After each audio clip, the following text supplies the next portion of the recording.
Last time we continued in Division D, including the long footnote on Kundalini from HPB and Arthur Avalon at the bottom of the title page. Then we got into section 1 of this division, which reviews the earlier discussed 3 Kundalini triangles. Remember those? With an emphasis on stimulating the triangle in the head. The stimulation leads to the 3rd and gradually the 4th initiations with the quote, final consummation and the liberation of spirit. Then DK contrasts 2 sets of head centers, the bottom group coming into activity through natural evolution, and the top group activated after the merging of the latent and radiatory fires at a place between the shoulder blades. Then DK focuses on the Alta Major, which he describes as being situated at the base of the skull with a slight gap between this center and the point at which the fires of matter issue from the spinal channel. Like the Antakarana, this gap has to be bridged by the initiate. The Antakarana reference leads to another long footnote made up of quotes mainly from HPB's The Voice of the Silence. And finally, DK tells us that when the Alta Major gap is bridged, the quote, fires of mind and of matter are blended. It completes the perfecting of the personality life. This marks the end of one lesser cycle of development and the beginning of the transference of the whole work to a still higher spiral. That higher spiral being the permanent atoms of the spiritual triad. A bit later in TCF, DK says, after the 3rd initiation, a corresponding stimulation takes place in the permanent atoms of the triad, leading to the coordination of the Buddhic vehicle and the transference of the lower polarization into the higher. And this takes us up to where we left off. So could we get a reader for this next paragraph, the first paragraph for today's webinar? Yeah, Heike, you want to read? We must always bear in mind that the fires from the base of the spine and the splenic triangle are fires of matter. We must not lose this recollection or get confused. They have no spiritual effect and concern themselves solely with the matter in which the centers of force are located. These centers of force are always directed by manas or mind, or by the conscious effort of the indwelling entity. But that entity is held back in the effects he seeks to achieve until the vehicles through which he is seeking expression and their directing, energizing centers make adequate response. Hence, it is only in due course of evolution, and when the matter of these vehicles is energized sufficiently by its own latent fires, that he can accomplish his long-held purpose. Hence again the need of the ascension of the fire of matter to its own place, and its resurrection from its long burial and seeming prostitution before it can be united with its Father in heaven, the 3rd Logos, who is the intelligence of matter itself. The correspondence again holds good. Even the atom of the physical plane has its goal, its initiations, and its ultimate triumph. Thank you, Heike. So first, we must always bear in mind that the fires from the base of the spine and the splenic triangle are fires of matter. We must not lose this recollection nor get confused. They have no spiritual effect and concern themselves solely with the matter in which the centers of forces are located. Well, they have no spiritual effect because in and of themselves, they do not promote the consciousness aspect. However, the gradual increase in chakra activity, which demonstrates as greater latent and pranic activity, is brought about by an expansion of consciousness and thus through further soul contact. So, though these fires of matter are not causal, they demonstrate the consciousness gained through response to the law of attraction. Next, these centers of force are always directed by manas or mind, or by the conscious effort of the indwelling entity. But that entity is held back in the effects he seeks to achieve until the vehicles through which he is seeking expression and their directing energy centers make adequate response. So, mind cannot direct the fires of matter until that matter is responsive enough to be directed. This is achieved through purification by submitting matter to the purifying fire of right living, meditation, and service, all of which are a form of response to the law of the soul, the law of attraction. Okay? Any thoughts or questions anytime along the way, please raise your hand. Okay, so next up we have, hence it is only in due course of evolution and when the matter of these vehicles is energized sufficiently by its own latent fires that he can accomplish his long-held purpose. So matter is not only energized and purified by the active radiatory fires, but also by its own latent fires. Thus, these fires have an important role in rendering matter responsive to being directed by manas. This brings to mind the fact that the latent fires are responsible for the intensification of heat and the increased radiant glowing of the centers, whereas the radiatory fires are responsible for their rotary motion, for the rotary motion of these centers, right? But it's in the increase of both of these that which stimulates control by the monastic principle. Next, hence again, the need of the ascension of the fire of matter to its own place, and its resurrection from its long burial and seeming prostitution before it can be united with its Father in heaven, the third Logos, who is the intelligence of matter itself. A lot in this sentence. So DK here addresses one of the main purposes of incarnation, which is to redeem the matter aspect, to release it from its lower role, to provide a means for matter to ascend to its, quote, Father in heaven. In this case, the third Logos of intelligent activity.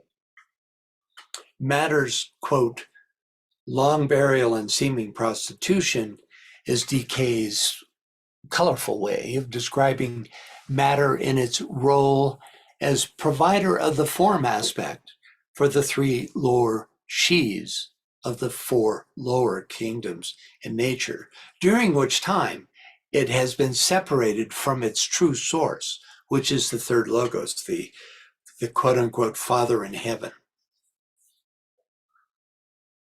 And finally, the correspondence, again, holds good. Even the atom of the physical plane has its goal, its initiations, and its ultimate triumph. So even the atoms of the physical plane belong to a spiritual hierarchy and will be gradually redeemed through the attractive energy of the hierarchy above. So this is the This is that hierarchy of the atoms of substance, of pure materiality.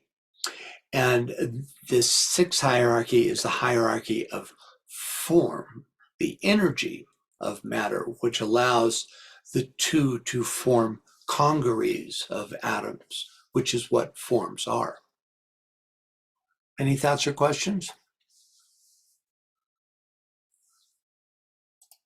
Okay, next up, the last short paragraph in this first section entitled Kundalini and the Three Triangles. Could we get a reader, please? Yeah, Andrew, did you want to read? I know you read last week. Yes. Cool. No, I'm happy to read. Other angles of this subject, such as the centers and their relationship to manas, the fire of spirit and manas, and the eventual blending of the three fires, will be dealt with in our next two main divisions. In this division, we are confining ourselves to the study of matter and fire, and must not digress, or confusion will ensue. Thank you, Andrew. Okay, so again, DK emphasizes that this short division confines itself to the fires of matter and only the fires of matter. The very next division is much more expanded, where he gets into the spirit aspect, especially the law of attraction. Okay, next up we begin section 2, the arousing of the Kundalini. Can we get a reader, please? Yeah, and Veronica. Hello. Hello. Could you read for us? Yes, yes. The rising of Kundalini. How this fire at the base of the spine can be aroused, the form its progression should take dependent upon the ray, the blending of the fire with pranic fire, and the subsequent united progression are things of the past. With many, and unfortunately for the race, the work was achieved without conscious effort. The second blending with the fire of manas has to be effected. What's this word? Scarcely.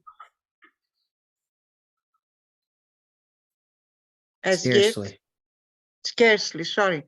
As yet have men succeeded in directing the fire up more than one channel of the threefold column. Hence, 2/3 of its effect in the majority is yet confined to the stimulation of the organs of race propagation. Only when the fire has circled unimpeded up another channel is the complete merging with the fires of manas affected, and only when it progresses geometrically up all the three with simultaneous action and uniform vibration. Continue. Oops. Sorry. And uniform vibration is the true Kundalini fire, fully aroused and therefore able to perform its work of cleansing through the burning of the confining web and of the separating particles. When this is accomplished, the threefold channel becomes one channel, hence the danger. Sorry, my dog was barking. Oh, it's all right. You may hear my dog sometime during this webinar too. Okay, so I saw a hand go up. Yeah, Maria, did you want to? Or Christina? Maria Christina. Gonna drop some knowledge? Maybe it was a mistake. Are you there? Okay, well, if you have a question, just raise your hand again. So first up, how this fire at the base of the spine can be aroused, the form its progression should take dependent on the ray, ... So the latent fire is like the radiatory and mental fires, triangular, as described here. And we can assume that the, quote, form its progression should take begins as a circulation of this fire within the Muladhara, the chakra at the base of the spine. We talked about this a little bit last time. Robert brought up the idea, about if you're in a male body, how can you have both the two major sex organs? And then somebody brought forth the idea that the two of the Kundalini channels, the Ida and the Pingala, originate here, and that they initiate that dual differentiation. But that shouldn't be confused with this circulating triangle, which is this point at the bottom of the spinal column, and these two fires. Now, demonstrated sexual fire doesn't happen until the sacral center, which is the center above this. So these are latent and existent in all people, right? Okay. So we're talking about the circulation of this fire, right? And the form that the progression of the fire should take as it moves up the spine.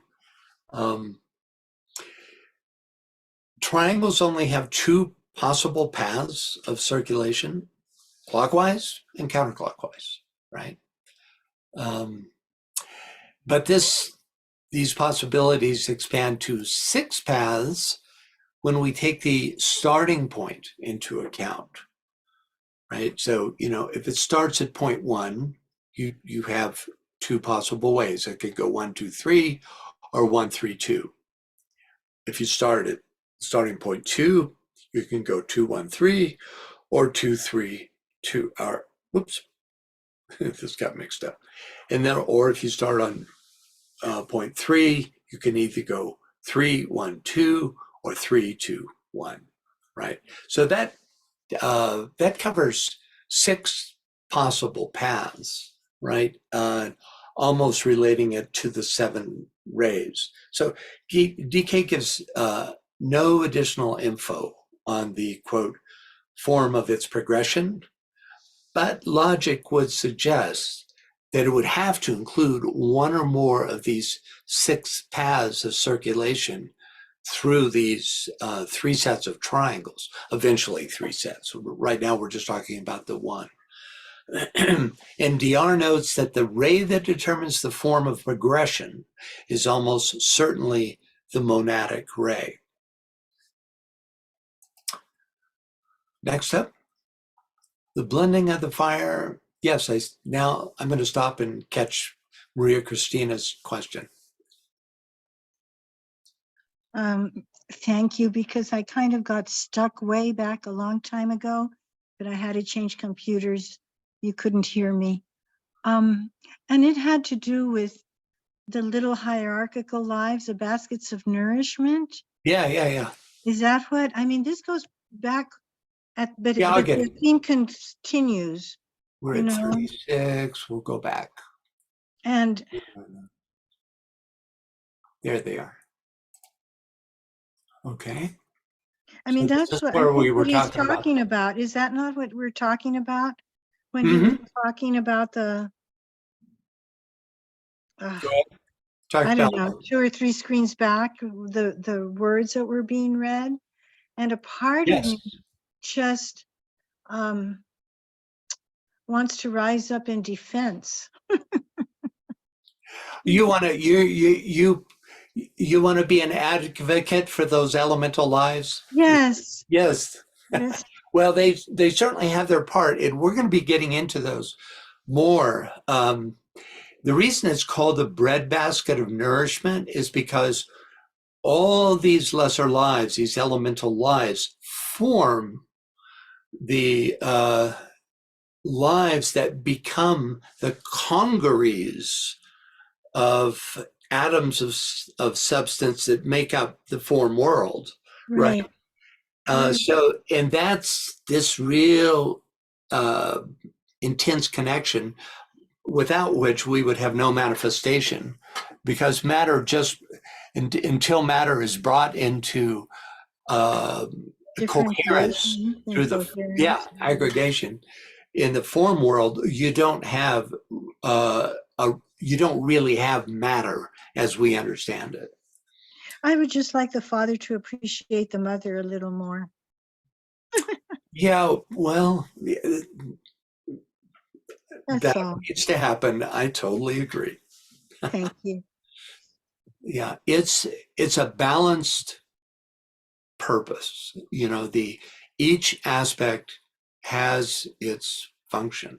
You know, you have to also remember that these are not gender-oriented divisions, father and mother. It's really what you're talking about is spirit and matter, and every woman and every man is equal parts spirit and matter, or that is, they are made up of spirit and matter in accordance with their level of evolution. So it's real easy to misinterpret his uses of the feminine and the masculine in this sense. It's quite a dance. Yes, it is. Thank you. Thank Maria you. Christina. Okay, let's get back to where we were. Oh, I see another hand. And Veronica, Okay, can you hear me? I can. I don't know how to put this question, but I will try because Okay. you gave me the beginning.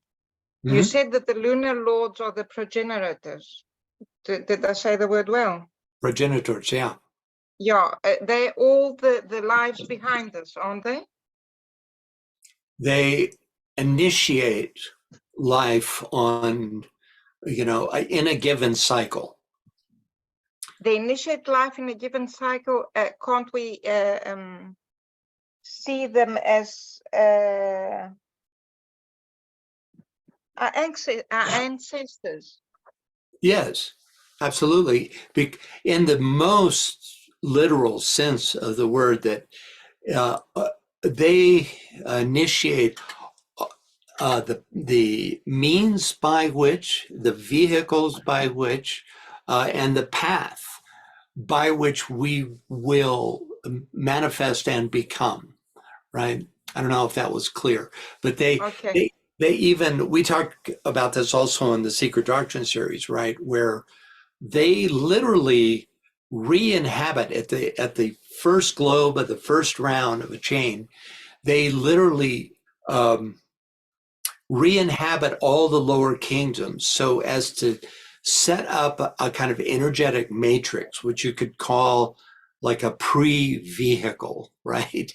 Like that nexus of energy that becomes the vehicle for, first of all, the mineral kingdom, and then the plant kingdom, then the animal kingdom, before they re-become human beings. And this is very particular to this group of what are called lunar ancestors. Lunar because it's all form-based. It's all about setting up the vehicles for us to follow into, So if you were individualized, I should say, during Lemurian times, we are following in the footsteps of those lunar ancestors who literally established those forms by which we could enter, right?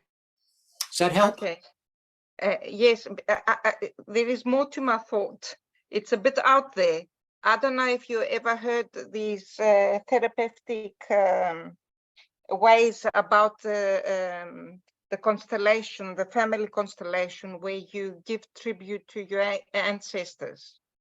So I have this thought that in order to start being a soul-infused personality, there will be a fight with the solar angel. Now, why will that fight be and will start? Because there are two energies here colliding. I was just translating Michael Robbins' The Fourth Ray, and he was Yeah. saying that there are two energies that nothing gives. And I was thinking that one should give tribute to their ancestors and have a feeling that whatever is best from them will go on through us. Yeah, And it's that's yeah, the way to the soul. that's don't know right. if it's the right And thought. much, and we will go much further than they did, right? But they have this unique role of having set The tone.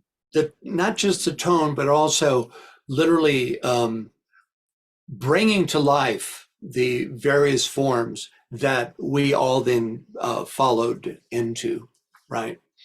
So, yeah, and that battle that you're talking about is between the law of repulsion and the law of attraction. You know, the basic law of matter, which is to separate and become discrete.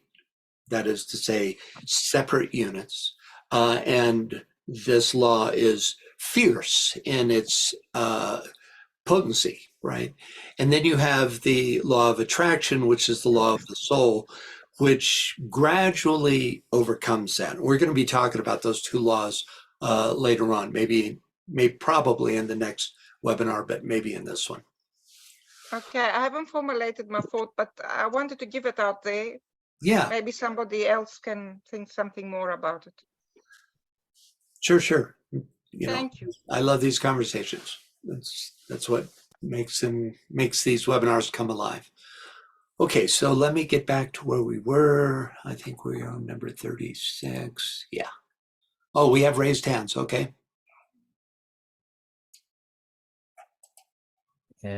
Robert. Yeah, in terms of the 6 triangles that you showed, Yeah. I think we talked about this before, but there's a danger in reading this book and thinking because we understand the words that we understand what he's talking about.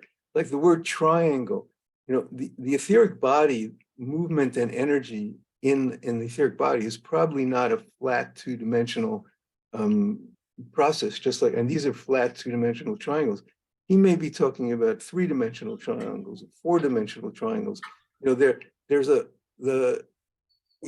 think we have to kind of be aware that since we don't have experience of these things in an objective fashion, that to be as open as possible to the largest kind of context in which he's writing. Anyway, that's my view.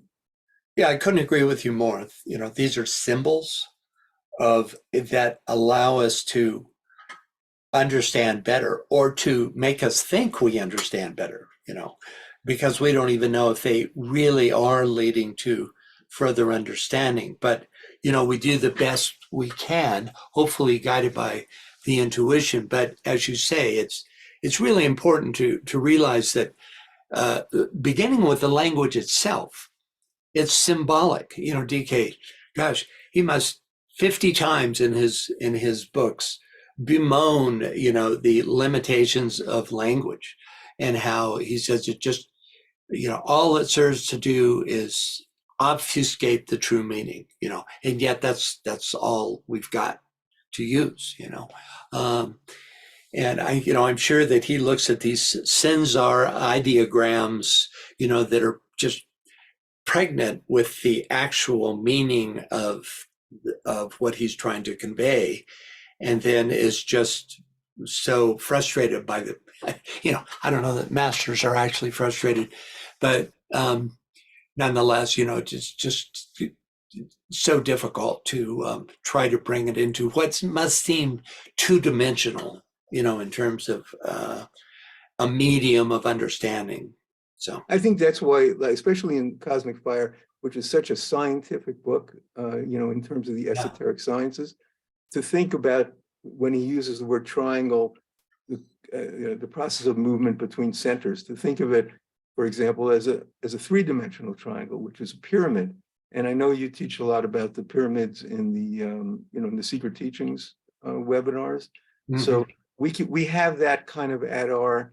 We may not fully understand it, but we can speculate a little further using the math and science that we have at our disposal. Yeah, actually, it's a tetrad, because it would be made up of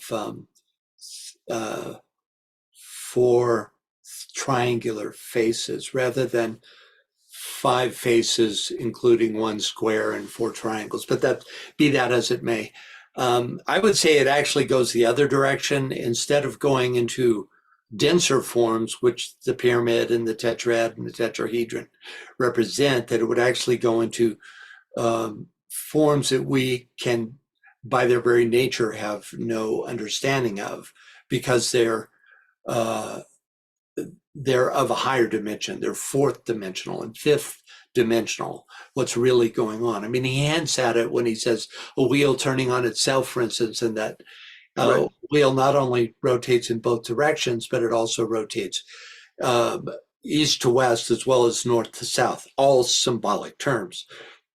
That's So when there was a lot of writing in the early theosophical days about what exactly was the 4th dimension. How could we access it in terms of mathematical or imaginative processes, et cetera, et cetera. So some of that would be interesting. I'm sure it applies very much to cosmic fire. Yep. Thank you, Robert. Anybody else?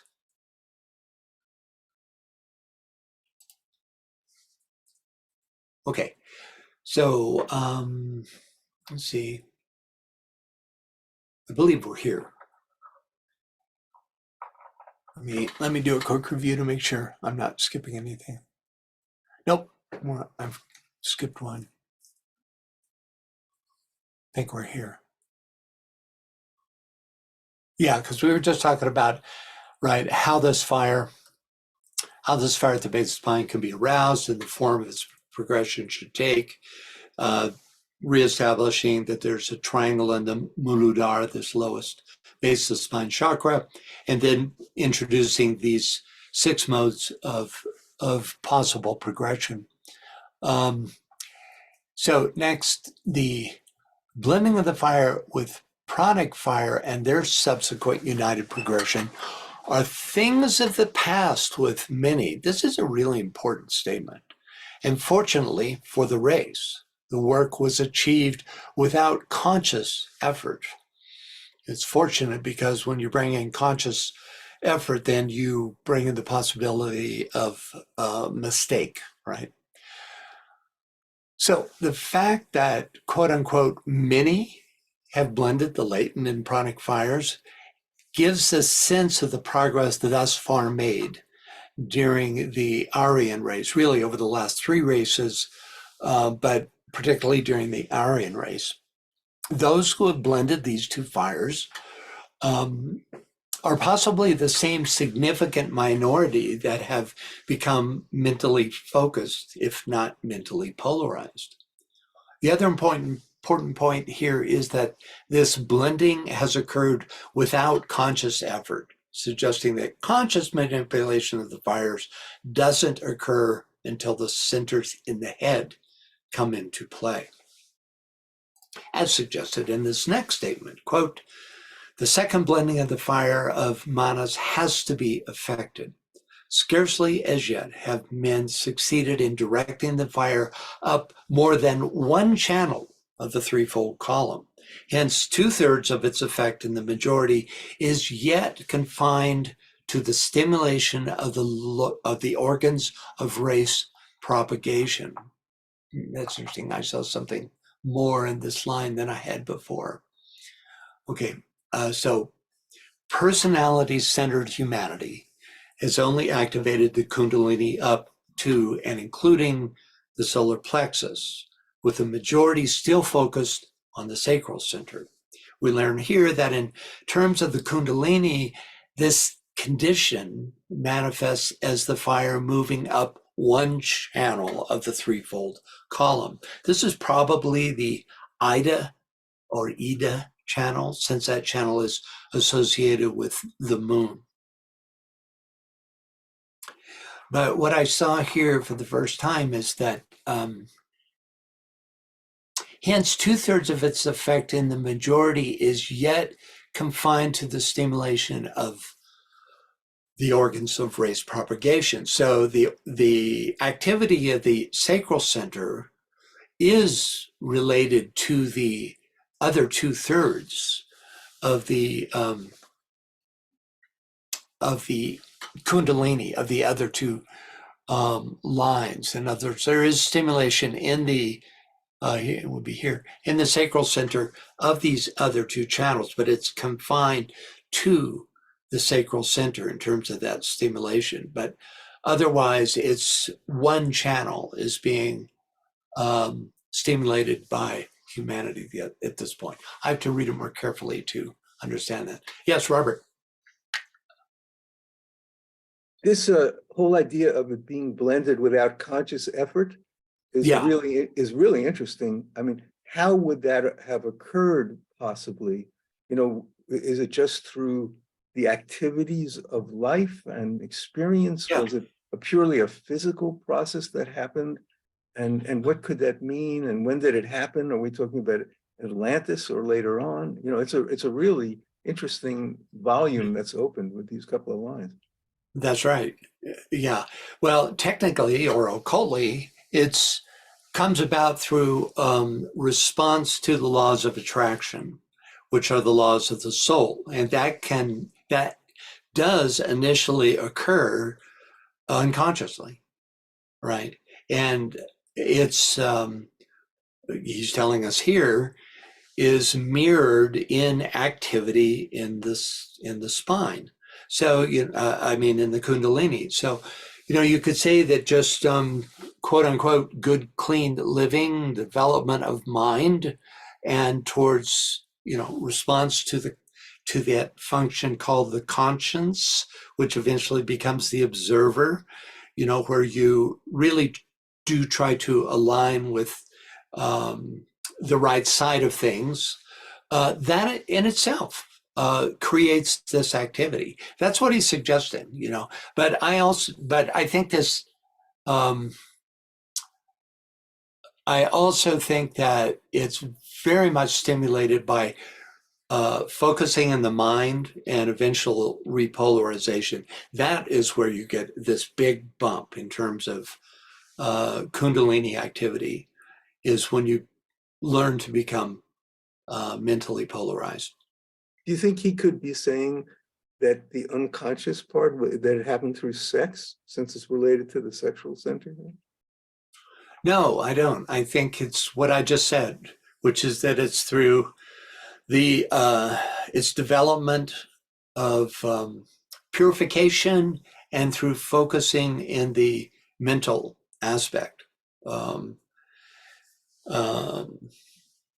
didn't he just say that it happened without that kind of conscious mental effort? It seems like a little pejorative what he's saying, that what's happened so far, that because it didn't happen through conscious effort or understanding. I mean, it's hard to tell, obviously. Yeah, let me.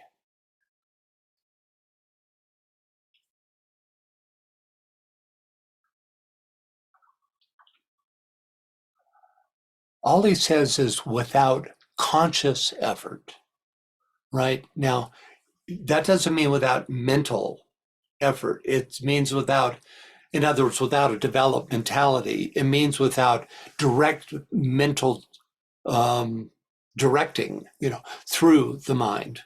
Can we go back to the language of the? Yeah, I'm looking at it. It says the work. Okay.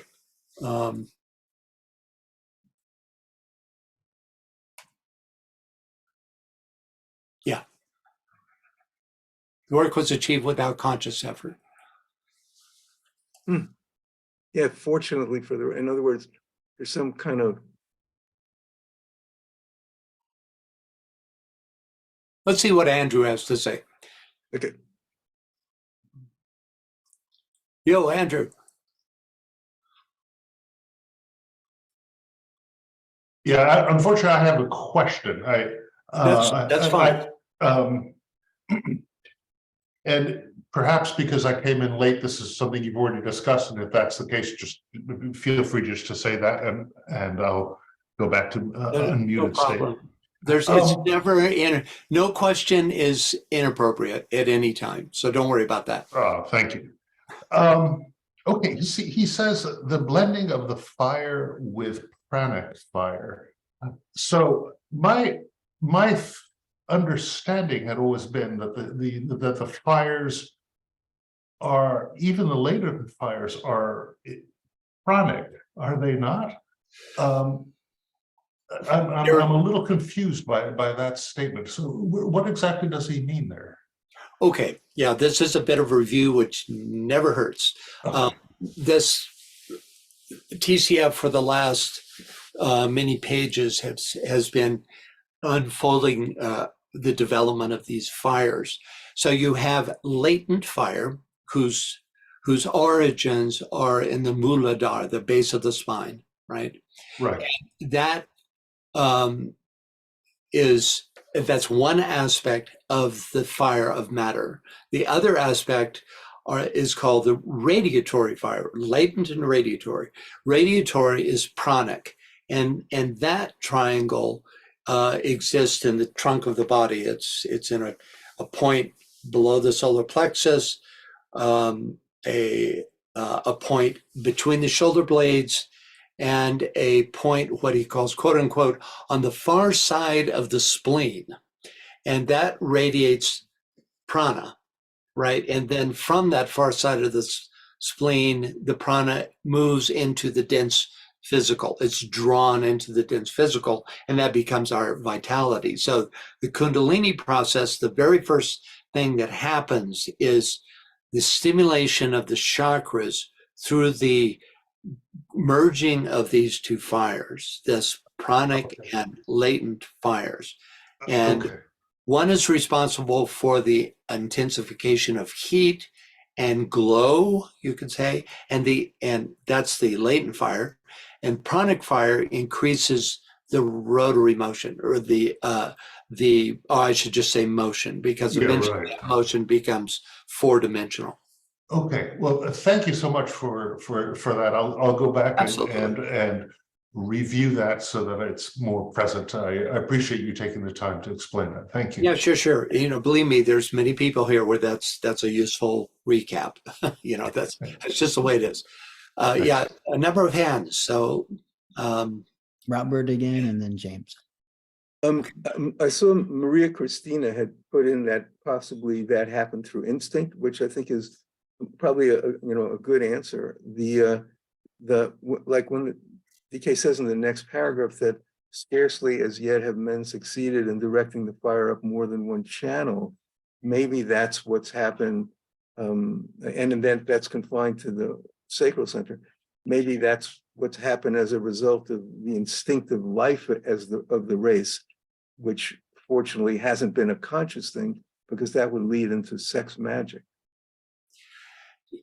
Yeah, I can partially subscribe to that concept. Yeah.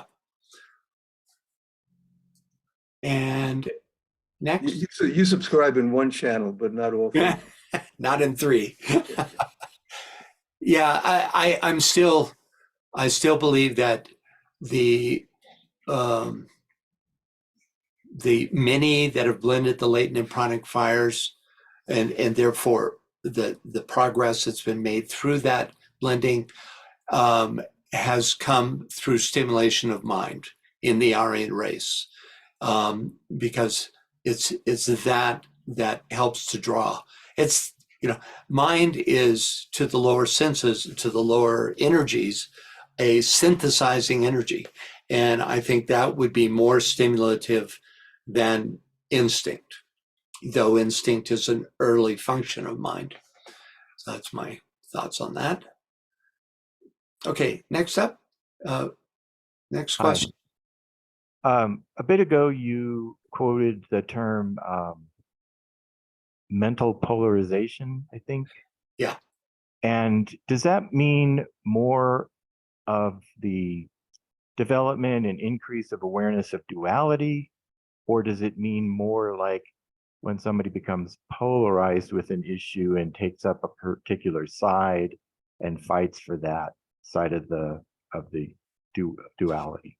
The former is more accurate. It's it's a very specific stage that happens after the second initiation.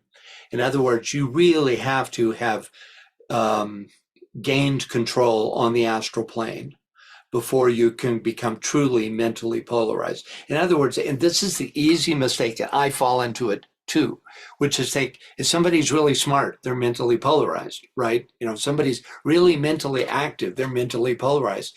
That's not the meaning of it. That's mentally focused, which is a stage that comes before, well before mental polarity. Mental polarity is when you're preparing for the third initiation and you come face to face with the illusion of the mental plane that exists via the lower mental plane, right? Those lower four subplanes of the mental plane, or 3 and 4. And you have mastered the emotional plane or your own emotions and thus the astral plane enough that you are, in terms, and here's the importance part, in terms of your sense of the real, it has shifted out of the astral. That which determines your belief in reality, you know, is no longer astral. You see them, you see emotions for what they are, truly, you know, and that really is a function of finally of the second initiation. So it's a quite high attainment, you know, and we tend to mix the terms mental focus and mental polarity. They're quite different. So does that mean that all initiations and all levels, you know, the 49 levels, that each step involves coming to realizations about what's real and what isn't real about that level and about those kind of energies? Yeah, mostly about what's not real about that level, you know, and the temporary realness shifts to the plane above, right? In each case, you So know. it's kind of like a child of 6 thinking, oh, I can't wait to drive a car. I should be able to drive tomorrow. It would just be nothing but fun. I couldn't possibly hurt anyone, you know, just all these partial truths. And so is that why they're called glamours? We get enamored by them until we rise that above. would be like, you know, the analogy would be the way we look at, say, the third or fourth initiation from our perspective now would be like that child, you know, in his little toy car, dreaming about driving his dad's car, you know. It would be that kind of enormous shift in understanding, you know. Like when you're a child and you think, oh, I can't wait to be an adult because then I won't have to do anything I don't want to, and things like that, which are not true. Yeah, exactly. I mean, there's a whole glamour around initiation that, you know, it gets you out of the crap of life, you know, that, I mean, and from one point of view it does, but it's what your responsibility increases always, you know, with every step of the way.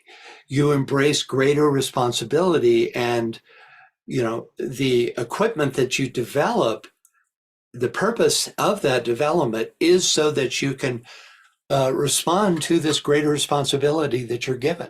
That's it. I used to think that initiation was like a magical process that changed you, but it's simply like graduating college, where it's a recognition of what you have achieved already and how you've changed, and now you're ready to go to the next level and change in that way. Yeah, there's a bit of the former, because you are given words of power and the rod does descend. But, you know, DK famously says that you achieve the initiation before you're initiated, you know. Yeah, okay. It sort of codifies it and prepares you for what follows, you know, the work to be done in order to bridge the gap to the next initiation. Right. So it's both. Okay. Thank you. Yeah, James. Thank you. Anyone else?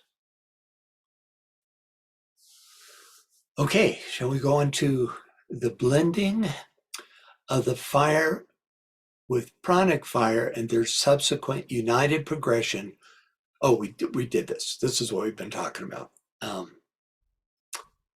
Right. This is what Robert and I were talking about, this idea of, and it's a fascinating idea, you know, that many have blended the latent and pranic fires. That's extraordinary, you know.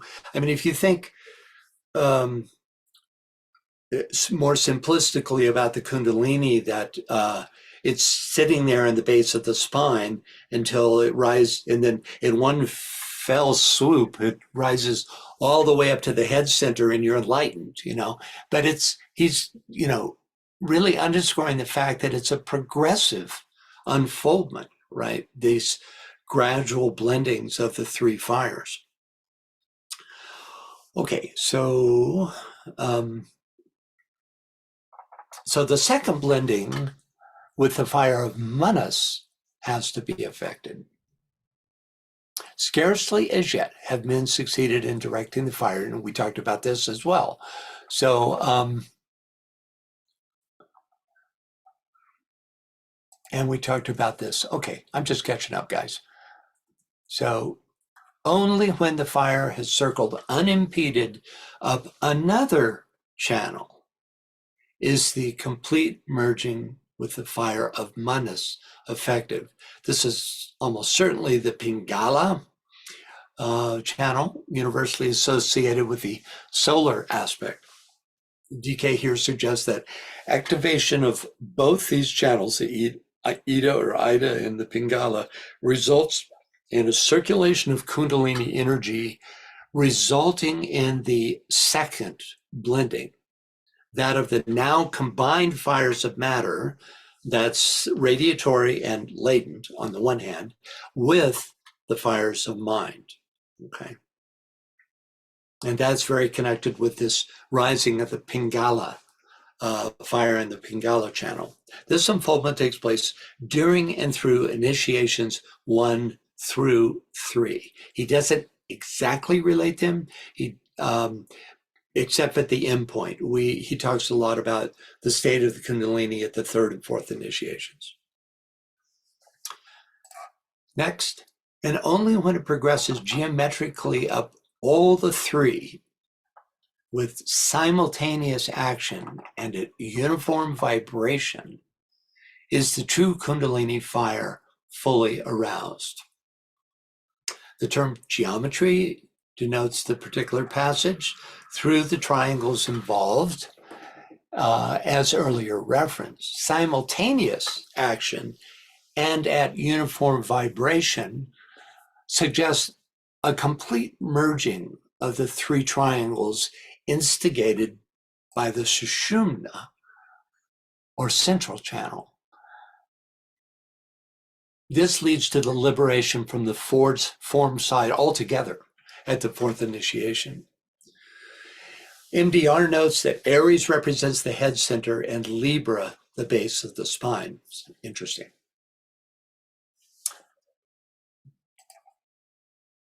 Next, and finally, and therefore able to perform its work of cleansing through the burning of the confining web and of the separating particles. When this is accomplished, the threefold channel becomes one channel, hence the danger. So we've learned that it is the confining web and separating particles that restrict the rising of the fire.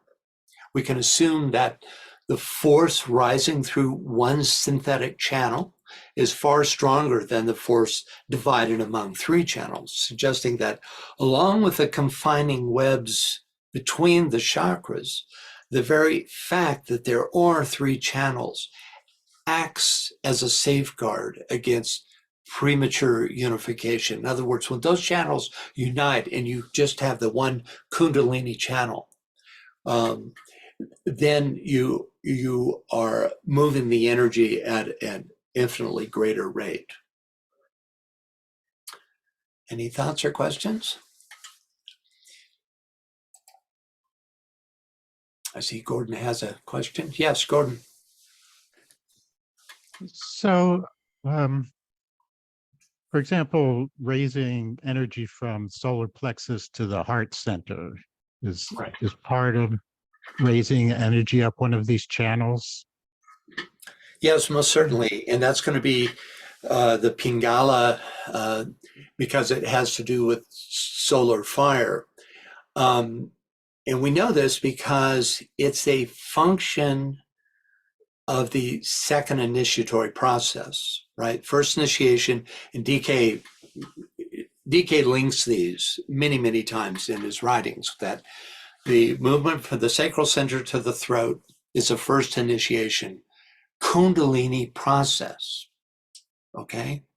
So that raising from the sacral to the throat, would that be along one of the channels in particular? I think, I think that's because it's initiatory. It's going to be a solar fire involved with, the law of attraction, and therefore it's going to be the Pingala that is responsible for that raising, as it is for the movement from the solar plexus to the heart, which happens at the second initiation. All of these initiatory, these moves that result in initiation, like those two transferences, are going to be are going to be connected with the Pingala aspect. Anyone else? Okay. Yeah. Is that, yeah, good. Okay. Okay, so next up, can we get a reader, please? Yeah, Janet, you want to read?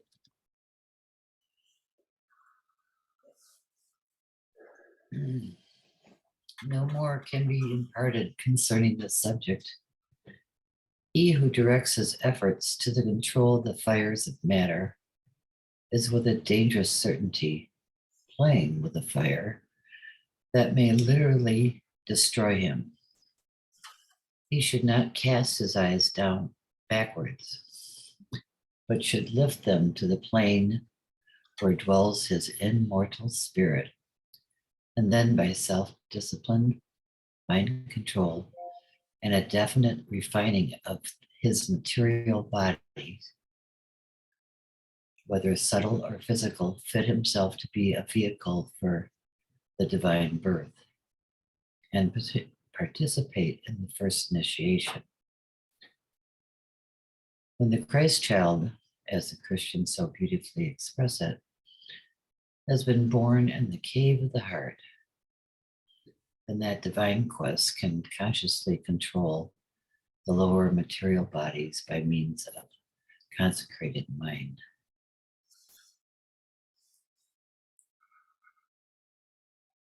Thank you. Okay, so first up, no more can be imparted concerning this subject. He who directs his effort to the control of the fires of matter is with dangerous certainty playing with a fire that may literally destroy him. This is the latest in a series of warnings. Back on page 126, DK tells us exactly why this quote unquote dangerous certainty exists. Could we get a reader, please?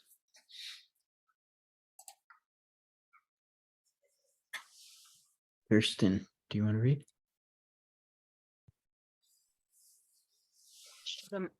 Should a man, by the power of will or through an overdevelopment of the mental side of his character, acquire the power to blend these fires of matter and to drive them forward, he stands in danger of obsession, insanity, physical death, or of dire disease in some part of his body. And he also runs the risk of an overdevelopment of the sex impulse through the driving of the force in an uneven manner upwards, or enforcing its radiation to undesirable centers. The reason of this is that the matter of his body is not pure enough to stand the uniting of the flames, that the channel of the spine is still clogged and blocked, and therefore acts as a barrier, turning the flame backwards and downwards, and that the flame, being united by the power of mind and not being accompanied by a simultaneous downflow from the plane of spirit, permits the entrance through the burning etheric of undesirable and extraneous forces, currents, and even entities. This wreck and tear and ruin what is left of the etheric vehicle, of the brain tissue, and even of the dense physical body itself. Thank you. Okay, so it seems unlikely that a theosophist would be tempted to follow this destructive path, but there are almost certainly forms of Kundalini yoga where it is possible to learn such techniques, usually, without the direction of a teacher, who is very unlikely to guide a student into harmful practices, right? But the danger is very real, and DK has underscored this a number of times over the past many pages, right? Okay. Next, he should not cast his eyes backwards, but should lift them to the plane where dwells his immortal spirit. And then, by self-discipline, mind control, and a definite refining of his material bodies, whether subtle or physical, fit himself to be a vehicle for the divine birth and participate in the first initiation. So, of course, the immortal spirit is the monad. To be drawn up by the lure of matter is to cast one's eyes backwards. We just read about what happens if an acolyte does not refine his or her material bodies before raising the Kundalini fire. Purification takes place through exertion of personal will, which in turn fosters mind control, resulting in a vehicle fit for the divine birth, which takes place at the first initiation. This purification is represented by the moon veiling Virgo, a metaphor for the purified body, the moon made fit to, quote, carry the divine spirit, Vulcan.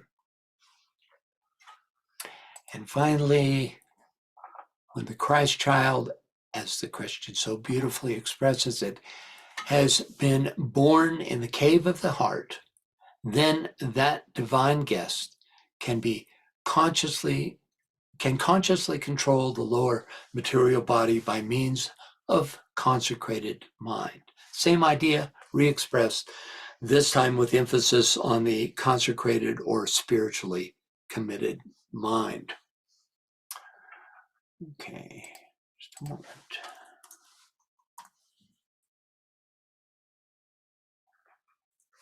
Right.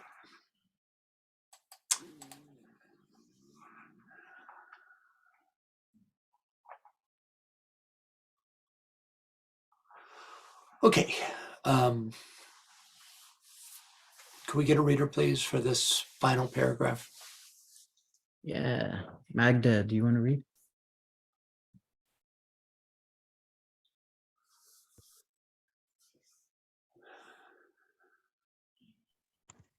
Are you there, Magda? Hi.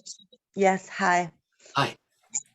Only when body has assumed an ever-increasing control of the personality via the mental plane, hence the need of building the Antashkarana, will the personality respond to that which is above, and the lower fires mount and blend with the two higher.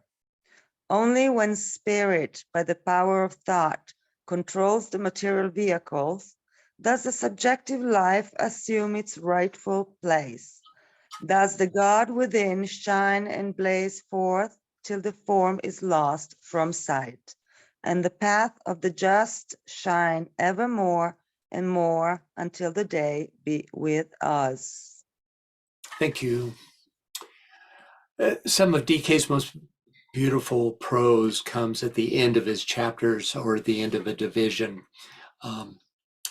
So first we have, only when Buddhi has assumed an ever-increasing control of the personality via the mental plane, hence the need of building the antaskarana, will the personality respond to that which is above, and the lower fires mount and blend with the two higher. This is the first of two concluding statements for this division. Buddha assumes control of the personality via the mental plane through soul infusion, which takes place at the third initiation and on the second subplane of the mental plane, shown here, where the causal body is to be found.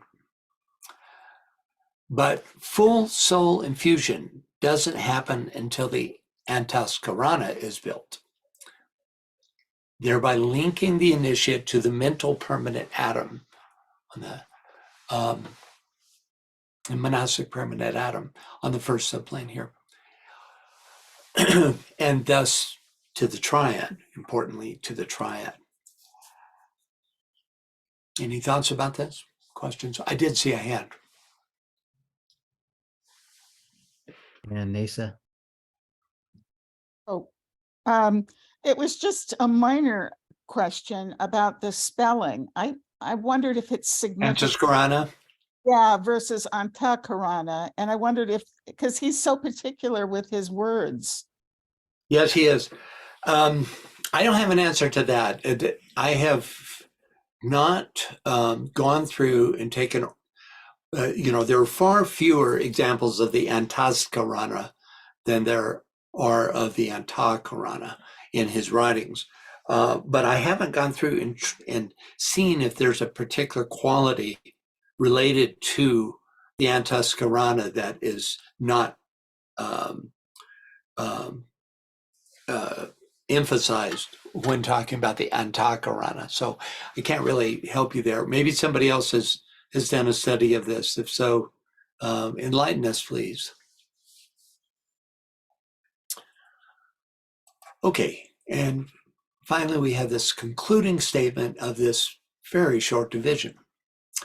Only when spirit, by the power of thought, controls the material vehicles, does the subjective life assume its rightful place.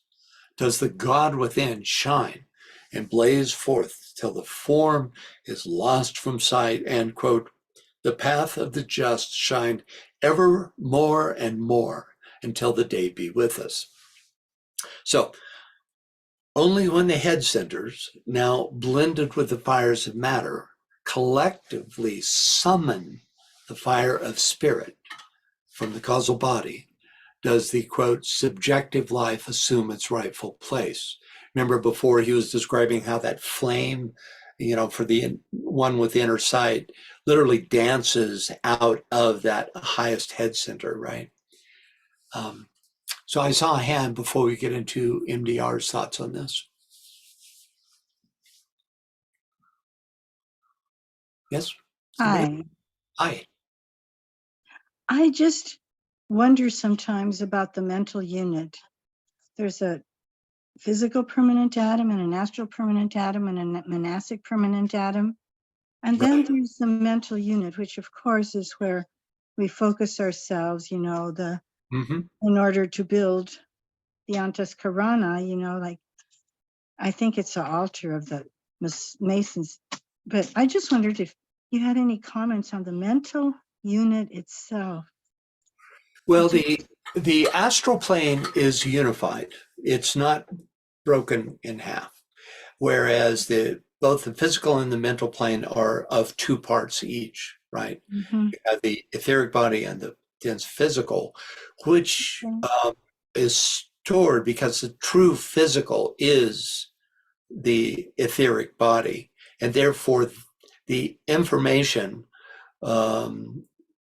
karmic and evolutional information that the evolutional gains at that level of physicality are stored in the physical permanent atom, right? The same can be said for the astral permanent atom.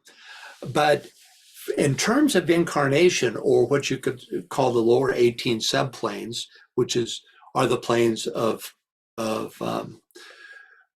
human experience, you could say, that that relates to the mental unit. That is to say, the mental aspect that is stored, the mind as it has so far been developed through incarnations, both in terms of quality, luminosity, etc., is stored in the mental unit, not on the monastic permanent atom. That's the lowest of the higher triplicity that has its shadow in the mental unit. Yeah, It's almost like the mental unit is the cause almost of the separation, or the yeah. I don't know if the cause, Yeah. but the forms in itself. Yeah. That which Well, must be mhm. crossed. It divides. It does. It does. The subject object aspect of lower mind. Also, it's the seat of the illusions that actually create the glamour and Maya beneath it. Mhm. Right. And that's what that nexus is. Also, it's really interesting. There's a passage in DK about how the lords of karma work with the permanent atoms, the lower permanent atoms, to determine the karma, which is then meted out by the soul. All right. So that's where that information is stored. But not like, well, on August 4th, he went to the store, blah, blah, blah. It has to do with the quality of vibration that has been achieved over the lifetimes up to that point. That's what's stored in that place. This little But it is. spiral eye, and the little spiral eye that's found in there, which is a whole nother topic. That's Okay, all. You're right. thank you. It will get there. Anyone else? Okay, let's go on to, yeah. Okay, we have hands. Good. Yes. Vivian, Sorry. Yes, I've been thinking during this discussion that in our modern day, we tend to accept that drugs can help us to open our spiritual selves. And I'm just wondering how you feel about that. Well, I'll defer to Neem Karoli Baba, who said they really can open the way to awareness of higher subplanes of the mental plane, but it's temporary. You get thrust right back into the stage that you were in before, except for with a memory and the certain sense of the true existence of these places. So yeah, I think they have their place. It's so easy to abuse them, and it really,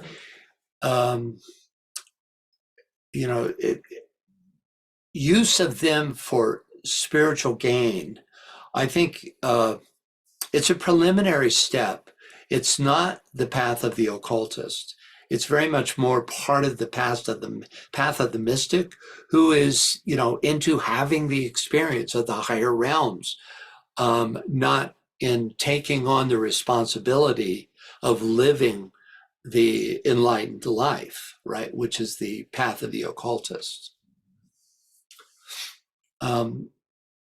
And not to mention, other dangers. Some people's constitutions are not at all fit to deal with these drugs.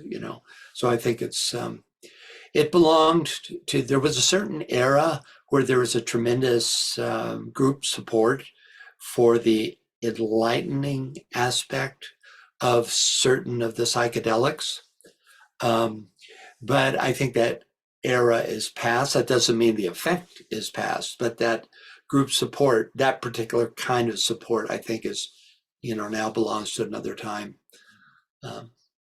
Those are just some of my thoughts. They're not definitive. I'm sure everybody has their own ideas about this. Thank you, Vivienne. And I saw another hand.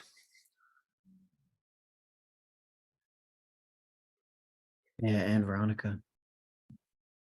Oh, I'll add one other thing. Part of joining the Moria Federation very distinctly says that, that you do not take drugs. That when you step onto the occult path, you leave that behind you. So I want to make that clear. Okay. Yes. And Veronica, did you say? Yes, I read that Master Hilarion, he talked about drugs, and he said only a master can give. They actually work on the pituitary gland and the pineal gland, and the great damage can be done. And he says it quite distinctly, only a master can give those, nobody else. And actually, if somebody takes drugs, he forms holes in his etheric body, which any entity can come in. A big destruction of the body, actually, and going back in evolution. Well, that brings up this idea that I hadn't thought of before, which is, this warning that he puts out of, about prematurely raising these fires. Who's to say that it's not these drugs that do that prematurely raise these fires? They do that. Yes, they do. Yeah. They break the etheric body, which actually is a cloak that protects us. It's not there because we to stop us from something, but protects us because we're not ready. And it does, it breaks this up.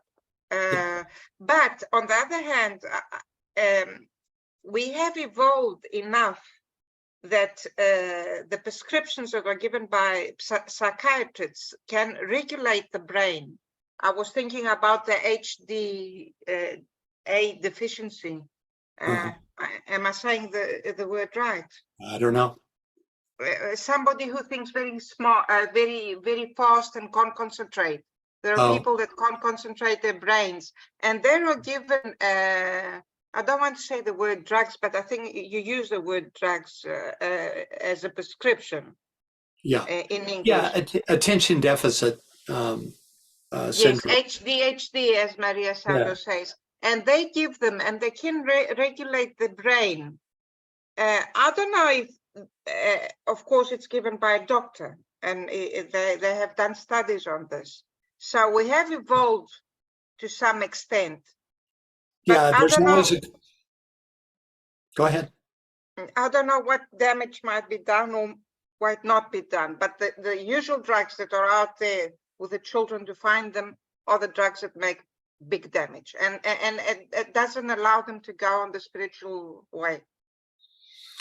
Yeah, well, I'm not sure about that last statement, but I agree that they're can be very damaging. I mean, it's the first time. It seems like a duh factor that that psychedelics would be the means by which you would prematurely arouse the Kundalini, and therefore, it's just not recommended. I mean, it's just, it's not something you want to use as part of your path, right? Well, that's what I meant with my last saying, that it doesn't allow them to go on the spiritual path, because it does damage to your body, and then you can't heal your body to be able to do the things you need to do on the spiritual path. Exactly, yeah. Right, but this isn't cut and dried. It never is. It never is. As Master Hilarion says, that there is a use of drugs, but it is given by a master. Now, right, that's extraordinary in itself. That's extraordinary in itself. you know. I will send to you, Francis, I will send to you Okay, the that sounds good. paragraph from Master Hilarion about that. That's great. I'd like to read that. You also have to remember that if a master is giving you the drugs, he's also directing your experience during it. You know, he's conditioning that. So he's using it as a method of opening certain channels that he controls. And that's like a whole different thing, a whole different use, right? And he knows that they can be opened. They are ready to be opened. That's it. Yeah, he has the sight, and He sees also it. he's on the spot with you, controlling the process. You know, that's a whole different thing. Yeah, you know, and there's this idea of soma, which was that the Indian spiritual drink was probably a psychedelic of that time. You know, and that was seen only in terms of spiritual perspective, that it was, you know, there's no talk of it being a recreational drug in any way. Okay, anyone else? Yeah, I wanted to add something. Go ahead. Jerry. I find these topics to be like so useful for current times, because like what Anne Veronica was talking about, where a master gives you the drug or whatever, is pointing to earlier times where you had a guide in use of magic, access to magic, and that master teacher studied your behavior throughout your day so they could know more of where you were. Yeah. Wherein today you could go on to TikTok, you could go on and join a coven, and you can just find spells, and you can grab drugs and gobble them down. And I've seen, you know, personally, the two differences, you know, where somebody accesses at one point through that guiding, and then I've seen people who were severely damaged, and you can sense the entities that are hovering around them. And I've seen this damage from psychiatric drugs as well as you know, street drugs. Absolutely. You know, Just because a doctor prescribes it doesn't mean that it's safe. You know, you have to, because they don't have the occult perspective. I mean, it's an open question. Like, for instance, controlling ADD, attention deficit disorder. You know, is that a desirable thing to do? You know, I am not the one to ask on that. It's just, you know, what we have to do is realize that there is also an occult perspective on all of this stuff, and we have to consider it. Okay. Yeah, and then something you said where it's like a shortcut where you get access to see it, but the hard process is creating the stability to access it continuously, where it becomes a normal process, just like meditation, where you're holding it, and therefore you're able to not have those entities attached to you, you know, or know that they're hovering around, you know, because right, totally. And then Jerry had a question too. Yes, Jerry.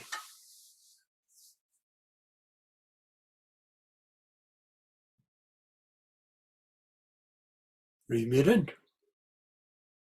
Entheogens. And I just wanted to share a perspective about it that it's factual. It's in the field of psychology. In the past 10 years, there has been a renaissance around the use of entheogens, or that's the term for hallucinogens of all varieties.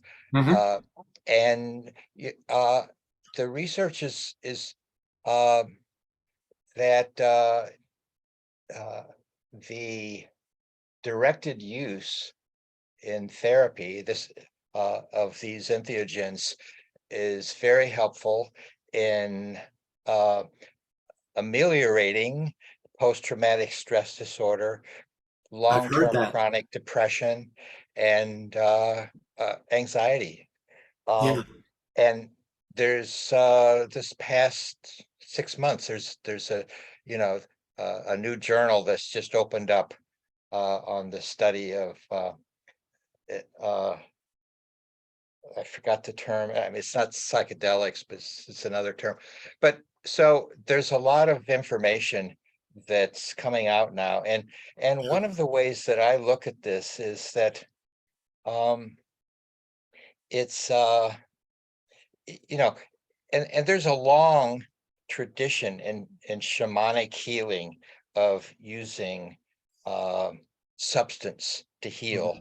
And one of the ways that I look at it is that it's an expression of the divine feminine, of using form to heal form.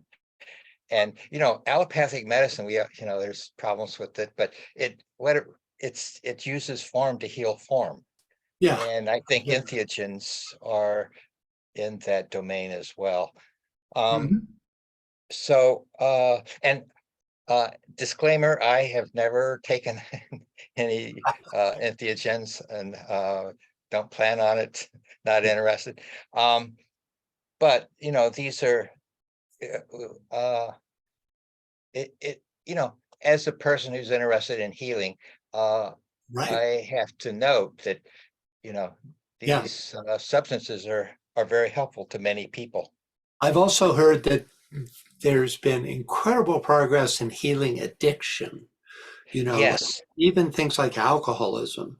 But, yes. And I could see that just that shift in your perspective that would break you out of, the habitual way of seeing what you're doing.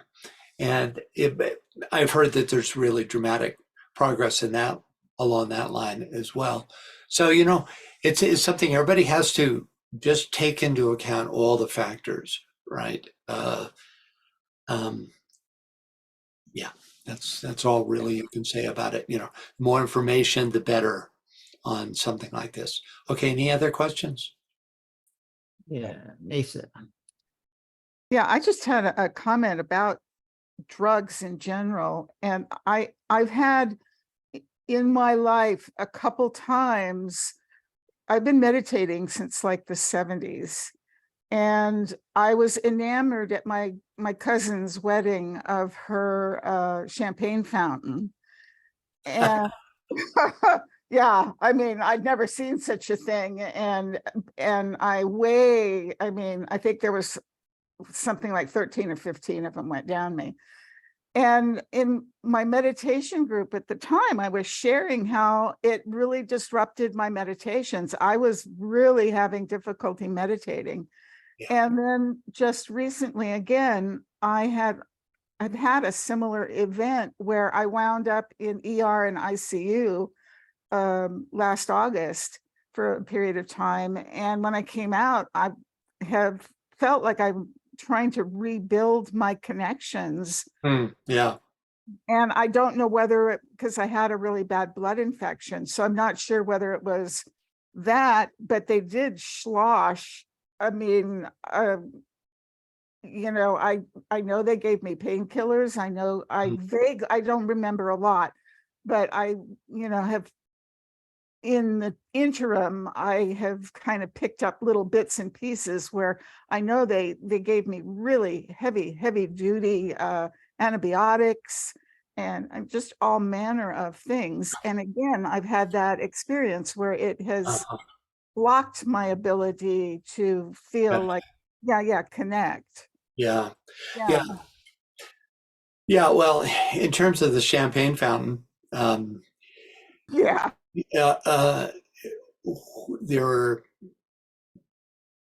I became a member of a group in my 20s who we had a spiritual teacher, and he had two rules, basically no alcohol, right? And he would make exceptions for people who were used to alcohol. They could they could toast their anniversary or birthday, you know, that kind of thing, but no alcohol, because it's not a moral thing. It's has to do with what you were just talking about, with it getting in the way of your ability to connect, to connect with the soul vibration, you know, to those higher vibrations. And yeah, so I kind of feel like it affects my ability to really live the life I Mm. want. Mm. Yeah. Not, Oh, yeah. I think so too. Yeah. I think. Okay. Anyone else?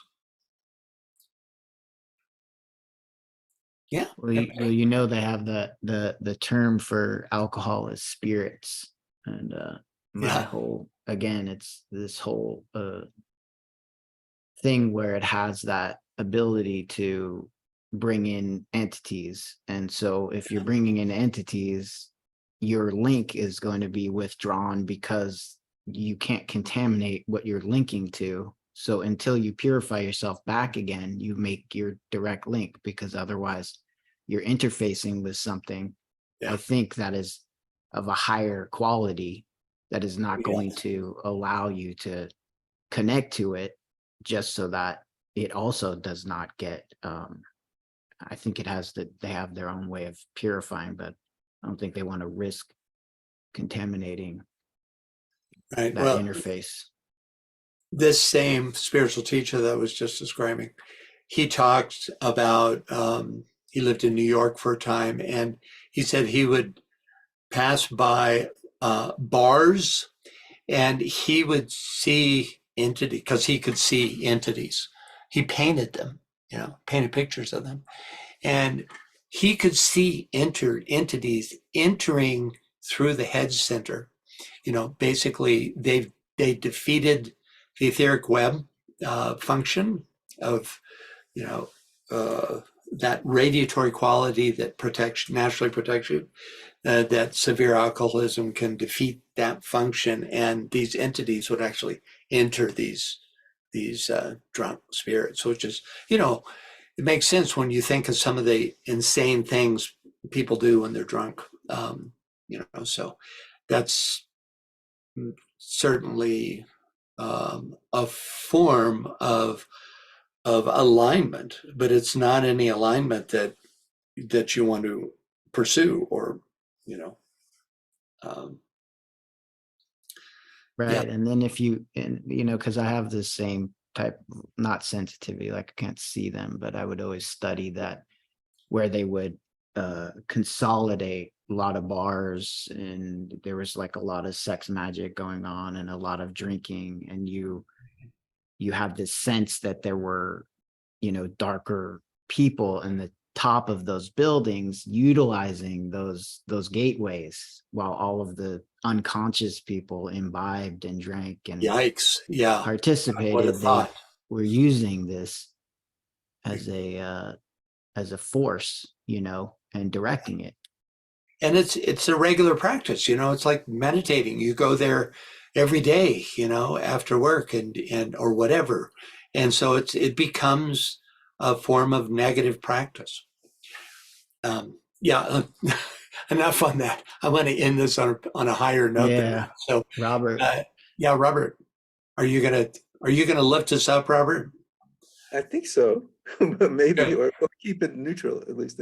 Anyway, the thing about drugs, I think they're kind of like a forcing process, and the DK refers to initiation also as a forcing process, but that's a forcing process that's overseen by experts, and drugs are not necessarily something that was important in earlier generations, were the teachings of Don Juan, the Carlos Castaneda books, Right. where Carlos got a ton of drugs of different kinds, plant herbs from Don Juan, and put him through many experiences. Then at one point, Don Juan said, you know, the drugs aren't good for you. And Carlos said, what are you talking about? You gave me all these drugs. He said, yeah, but you were such an idiot. It was the only way to open you up. So. Yeah. Yeah, I was an enthusiast of those books as well, and I remember them quite well. And at a certain point, and it's early in the series, second book, third book, certainly by the third book, that's all finished. You know, the whole drug approach is finished. It becomes pure seventh ray magical process after that. But anyone else? Okay. So let's take a look at what MDR has to say about these final two, this final paragraph, right? Of Division D. Can we get a reader, please? Yeah, Maria Cristina.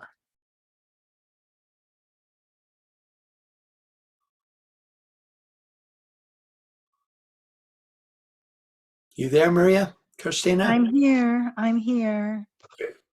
I was full screen.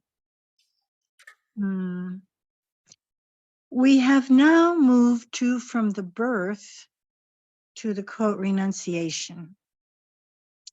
This is a beautiful consummatory statement.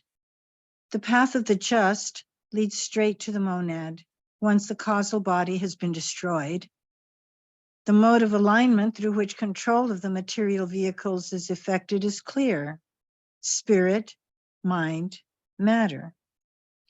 DK evokes an image of the quote blotting out quote of all form in the light of the subjective blaze.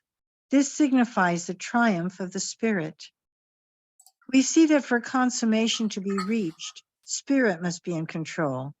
Before that, the subjective life of consciousness cannot assume its rightful place.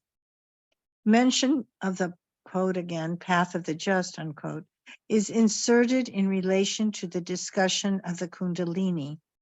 The blended threefold etheric channel, blended into one, can be considered, quote, the path of the just, or rather a significant material reflection of a higher version of this path, that is, the Antakarana blended with the Sutratma or life thread. When the Antakarana truly reaches to the monad, it is an indication that the Kundalini has risen in fullness. Mercury, the Antakarana, and the sun, the monad, are then one. Thank you, Maria Christina. Mm-hmm. And with these inspired closing words, we move on to Division E, which we're going to be in for quite a while. It's a long division, entitled Motion on the Physical and Astral Planes. So could we get a reader for these chapter and section headings? Midi. Yes. Section 1, Division E, Motion on the Physical and Astral Planes. 1. Preliminary remarks. First, the threefold goal. Second, the threefold function. Third, the threefold mode of activity.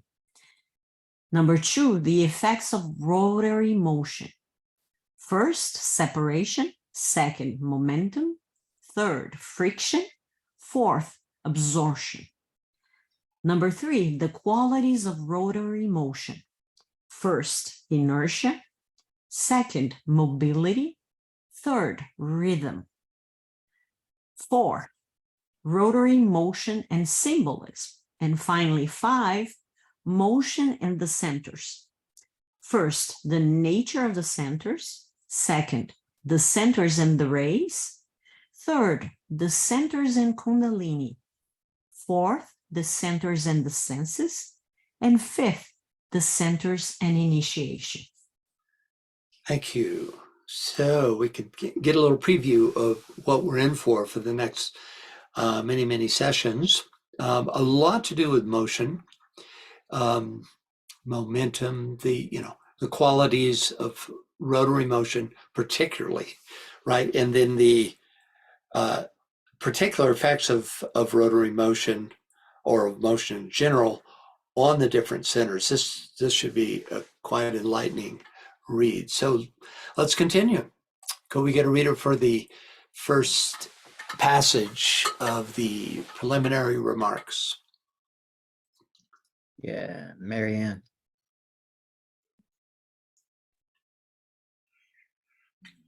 I would point out primarily and emphasize the fact that the motion we are considering is that due to the fire latent in matter itself.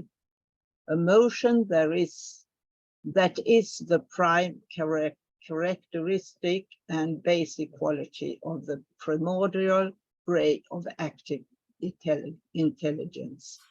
To express it otherwise, it is the outstanding faculty of the third logos, of the Brahma, viewed as the creator. And this faculty is a product of result of an earlier manifestation. Each of the three logoi, when in manifestation and thus personified, is exemplifying some one quality which predominates over the others. Each more or less exemplifies all, but each demonstrates one of the three aspects so profoundly as to be recognized as this aspect itself. In much the same way, for instance, the different incarnating jivas carry a vibration which is their main measure, though they may also have less of it vibrations that are subsidiary to them. Let us get this clear, for the truth embodied is fundamental. Thank you. So first up, I would point out primarily and emphasize the fact that the motion we are considering is that due to the fire latent in matter itself, a motion that is the prime characteristic and basic quality of the primordial ray of active intelligence.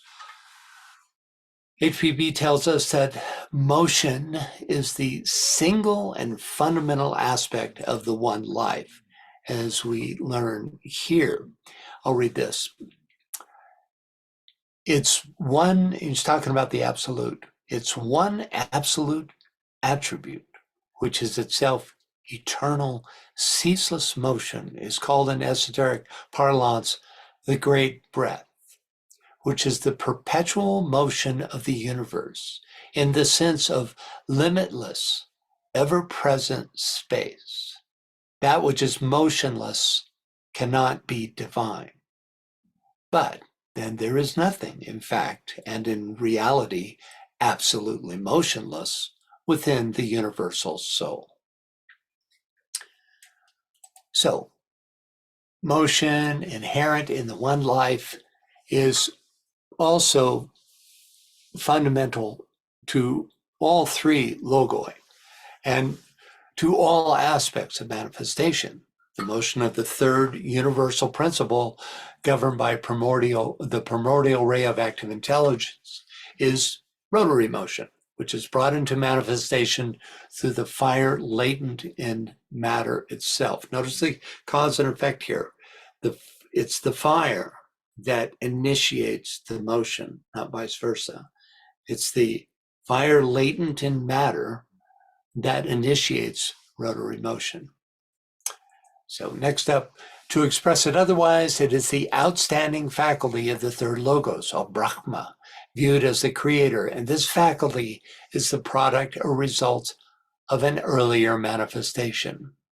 That earlier manifestation being the first solar system, during which the third logoic aspect, Brahma, the latent intelligent in matter, was developed. And we're going to have to stop here. We'll read this next time.